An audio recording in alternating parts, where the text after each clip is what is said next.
Sustainability feed 10 billion people by 2050.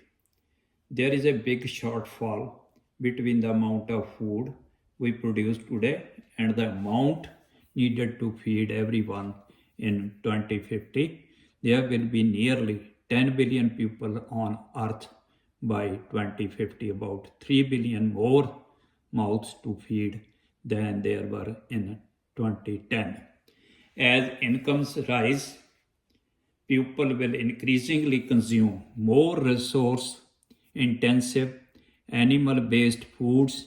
At the same time, we urgently need to cut greenhouse gases emission from agricultural production and stop conversion of remaining forest to agricultural land. Feeding 10 billion people sustainably by 2050 then requires closing three gaps. Number one, a 56% food gap between crop calories produced in 2010 and those needed in 2050 under business as usual growth.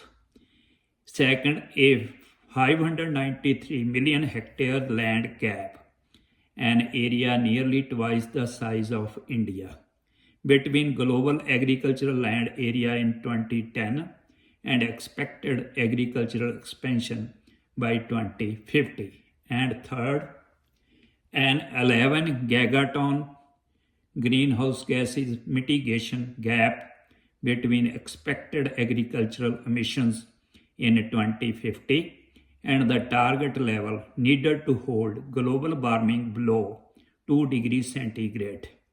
The level is necessary for preventing the worst climate impacts. Solution for a sustainable food future. There is no silver bullet to close the food, land, and greenhouse gases mitigation gaps.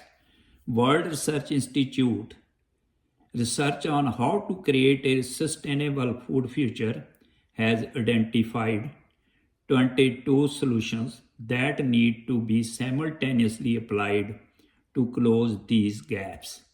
The relative importance of each solution varies from country to country. The solutions are: first, reduce growth in demand for food and other agricultural products. Second, increase food production without expanding agricultural land. Third, protect and restore natural ecosystems. Fourth, increase fish supply. And fifth, reduce greenhouse gases emissions from agricultural production. Please subscribe, like, and comments. Thank you.